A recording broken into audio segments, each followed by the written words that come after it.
अस्सलाम वालेकुम नाज़रीन, मैं हूं शेख रहमत अली। आप देख रहे हैं क्राइम टुडे न्यूज़। नाज़रीन, जैसे कि आपको पता ही है कि राजा सिंह के बयान के बाद वो वीडियो वायरल करने के बाद किस तरह से शहर हैदराबाद में माहौल पैदा हुआ है। एक ऐसा माहौल जो तरक्की को रोकता है, एक ऐसा माहौल जो नौजवान बच्चों को केसेस में दर्ज किया जा सकता है, एक ऐसा माहौल जहां पर लोगों को भड़काया जा सकता है, एक ऐसा माहौल जहां पर कुछ सियासतदान अपना फायदे के लिए और इसको भड़का सकते हैं। और यही हो रहा है। नौजवान लड़के जो सड़कों पे निकले थे, एहतजाज कर रहे थे, कल पुलिस ने उनके साथ मारपीट की, लाठीचार्ज की। हद तो ये हो गई और पुलिस का जुल्म इस कदर बढ़ गया कि वो मकानात में दाखिल होकर दरवाजे तोड़कर घर में से लड़कों को निकाले और उनके साथ मारपीट करते हुए लेकर गए। इस पुलिस को किसने ये इजाजत दी? आपको हमको समझने की जरूरत है कि पुलिस इस तरह से कैसे काम कर सकती है। पुलिस को किसने इजाजत दी? पुलिस को क्या इख्तियारत है कि किसी के भी मकानात में दाखिल होकर बदसलूकी करे और लेडीज के साथ बदसलूकी करे और वहां से लड़कों को उठाया, दरवाजे तोड़े, मकानात में दाखिल हो। ऐसे पुलिस वालों के खिलाफ आप हाई कोर्ट को जा सकते हैं। ऐसे पुलिस वालों के खिलाफ आप ह्यूमन राइट्स में जाके कंप्लेंट कर सकते हैं। यकीनन इनकी नौकरी जा सकती है, लेकिन अफसोस आप ऐसा करेंगे नहीं। आप कानूनी एतबार से काम ही नहीं कर सकते, क्योंकि जब ये पूरे लड़कों को ले जाया गया तो फिर प्लान के मुताबिक, हालत के मुताबिक फोन आ जाता है और वो फोन पर ये सारे बच्चों को छोड़ा जाता है। ये एक बहुत बड़ा खेल खेला जा रहा है। आपको हमको समझने की जरूरत है। अगर आप आज भी नहीं समझेंगे तो फिर आपको ऐसे मसलों से निकालने में और ऐसे चीजों से बचाने में फिर कोई साथ नहीं दे सकता। इसलिए कि आप हमको ये समझने की जरूरत है कि इसके पीछे किस तरह की ये गेम खेली जाती है। पहले आपको पकड़ाने की बात की जाती है, आपको गिरफ्तार किया जाता है, लाठीचार्ज की जाती है, मारा जाता है, फिर फोन आता है कि इनको छोड़े। ये खेल समझिए, ये एक बहुत बड़ा खेल है। ये खेल को आपको समझने की जरूरत है। कोई भी पॉलिटिशियन की बातों में आप मत आइए। हम बारहा कह रहे हैं, सिर्फ और सिर्फ आपके ऊपर केसेस दर्ज होंगे, आप पर जुल्म किया जाएगा और कोई पूछने वाला नहीं होगा। नाजरीन, जिस तरह से पुलिस की जानिब से कल जुल्म किया गया है पुराने शहर में, यह ठीक बात नहीं है। पुलिस वालों को आइडेंटिफाई करने की जरूरत है और जो भी पुलिस वाले हैं उनके खिलाफ हाई कोर्ट में जाने की जरूरत है।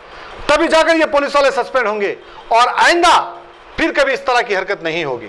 वरना याद रखिए, जिस तरह से आप हमेशा जुल्म सहते आए हैं, आगे भी ऐसे ही जुल्म आपको सहना होगा। और आज तो घर में घुसे हैं, कल ना जाने क्या क्या आपके साथ करेंगे। यह सोचने की जरूरत है।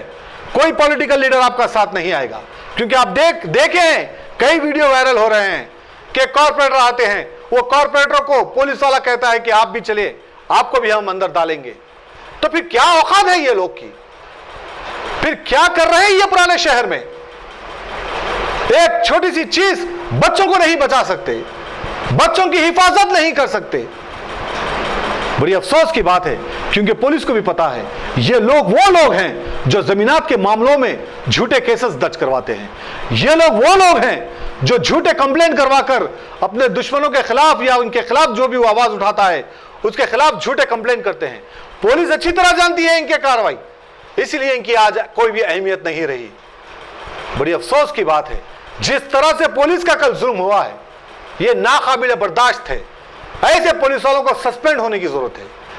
किसके इशारे पे पुलिस ने इस कदर काम किया है, यह आपको हमको समझने की जरूरत है। वो और बात है कि पुलिस सारे लोगों को छोड़ी है एक फोन आने के बाद, लेकिन पकड़ने का जो तरीका था वो गलत था। क्या साबित कर सकती है पुलिस कि ये लड़के ही पत्थरबाजी किए हैं, यही लड़कों ने जो है दहशत फैलाई है? नहीं, पुलिस कभी भी साबित नहीं कर सकती। राजा सिंह की वीडियो तक कोर्ट में साबित नहीं कर पाई। ऐसी ये पुलिस है। ये पुलिस और क्या दावों को रख सकते हैं अपनी नाकामी को छुपाने के लिए? ये पुलिस इस तरह से मजलूम, मजबूर, मासूम बच्चों पर लाठीचार्ज की और गरीब लोगों के मकानात में दाखिल हुई। ये बहुत बड़ी बात है। इसको दबने नहीं देना चाहिए। इसे हाई कोर्ट तक लेके जाना चाहिए, ऐसे पुलिस वालों को सस्पेंड करना चाहिए। लेकिन क्या आप में इतनी हिम्मत है? क्या आप ये पुलिस वालों के खिलाफ कोर्ट में जा सकते हैं? क्या आप ह्यूमन राइट्स में इंसाफ के लिए जा सकते हैं?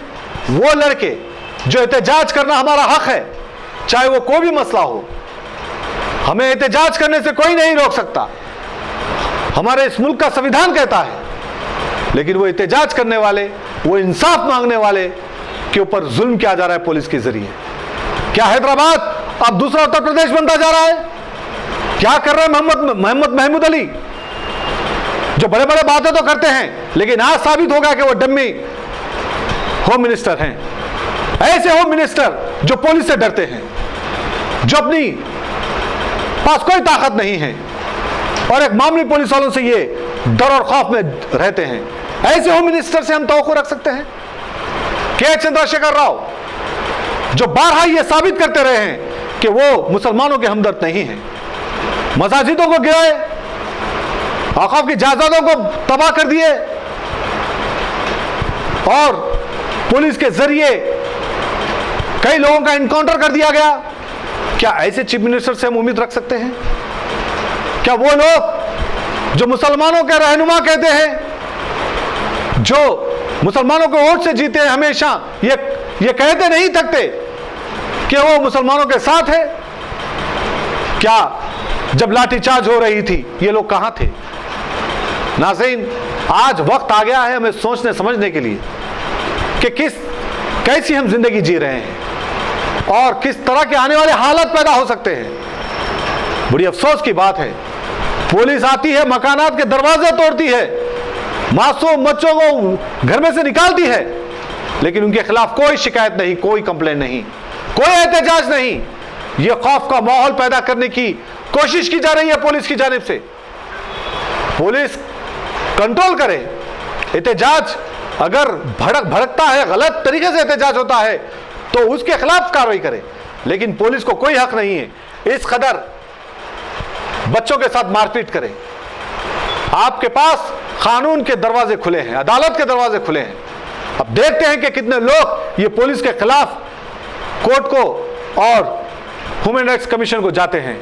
हमें तो लगता है कि नहीं जाते, और नहीं जाने का मतलब यह है कि आप कभी भी इंसाफ की लड़ाई नहीं लड़ सकते और आपको इंसाफ ही मांगना नहीं आता। बस हम सिर्फ कुछ पॉलिटिकल लीडरों की बातों में आते हैं और इस तरह से हमारे ऊपर केसेस दर्ज करवाते हैं, और यही बात और यही कमजोरी सारे लोगों को पता है, और यही वजह है कि आए दिन हमारे साथ ऐसे हादसे हो रहे हैं और ये थमते नहीं है, आगे चल के भी ऐसे ही होंगे। जब तक आप आवाज नहीं उठाएंगे वो बुराई के खिलाफ जो आपके साथ हमारे साथ हो रहा है, तब तक शायद हमें इंसाफ नहीं मिलेगा। बहरहाल, एहतजाज करना हमारा हक है, लेकिन हम कल भी हमारी एक न्यूज़ में कहा था कि एहतजाज पुरअमन तरीके से किया जाए, किसी को नुकसान दिए बगैर किया जाए, वो हमारा हक है और हम हमारे हक के लिए एहतजाज कर सकते हैं। और इस तरह से पुलिस के जुल्म के खिलाफ भी आवाज़ उठाइए। देखते ही ये सारी वीडियो।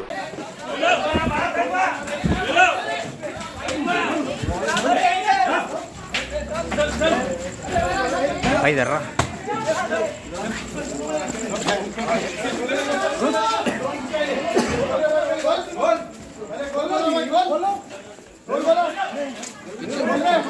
भाई पीछे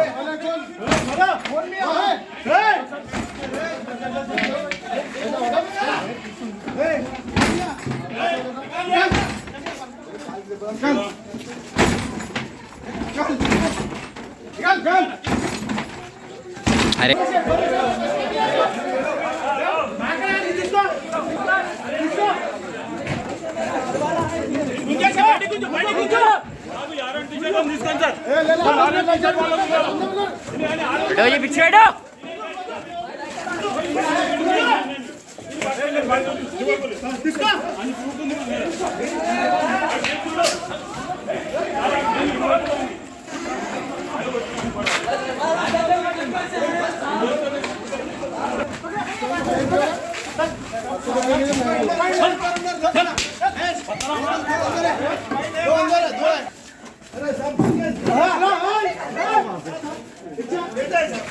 दुकाना नहीं, जब से आपके बच्चे घर में ही थे।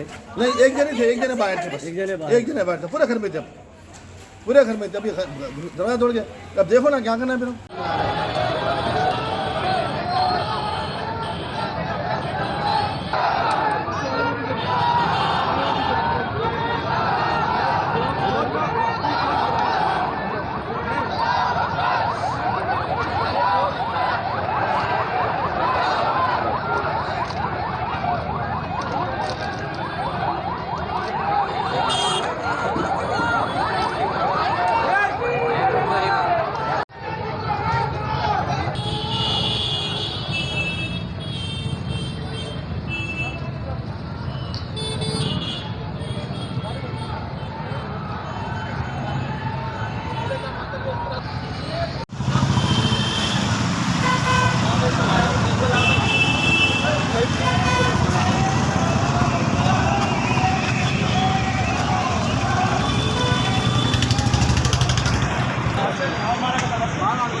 क्या नाम है आपका? सैयद महबूब भैया। कहाँ से आ रहे थे आप? मैं इधर मुर्गी चाक से आ रहा था, गली में से। हाँ, कौन मारे आपको? पुलिस वाले मारे मेरे को, नाजाद भैया। कहाँ से आ रहे बोले आप? मैं मुर्गी चाकन से आ रहा था भैया, लेबर का काम करता, नहीं मिला काम मुर्गी। कैसा मारे? लाठी से मारे, बड़े लकड़ियों से। कहाँ पर हुआ ये बाजू गली में हुआ।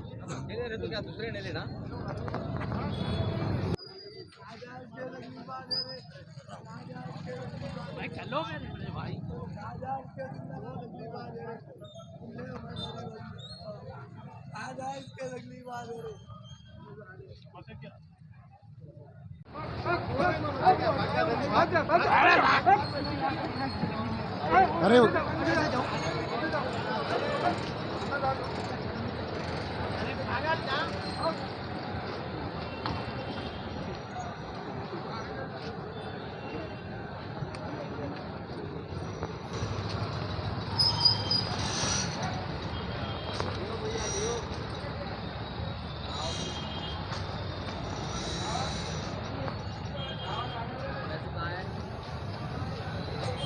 Bakewell cake house. हम है कुछ खास, हम तैयार करते हैं खालिस अपने हाथों से hygienic best quality dry fruits, pure घी और नंबर 1 क्वालिटी के जाफरान, पिस्ता, बादाम, काजू और खोए से तैयार किए गए बेकवेल के स्पेशल दम के रोट। हिंदुस्तान में पहली मर्तबा शुगर फ्री और गुड़ केसर रोट तैयार करने वाले पहले बेकर्स। हर उम्र की पसंद Bakewell cake house. Bakewell cake house के स्पेशल शुगर फ्री, गुड़ केसर और दम के रोट अपने नाम की तरह क्वालिटी में भी नंबर 1 है। अपनी क्वालिटी को बरकरार रखते हुए 2021 बेस्ट बेकर अवार्ड याफ्ता सारे शहर की पसंद, आपके खुशियों का साथी बेकवेल केक हाउस, टोरी चौकी, एक्स रोड, हैदराबाद।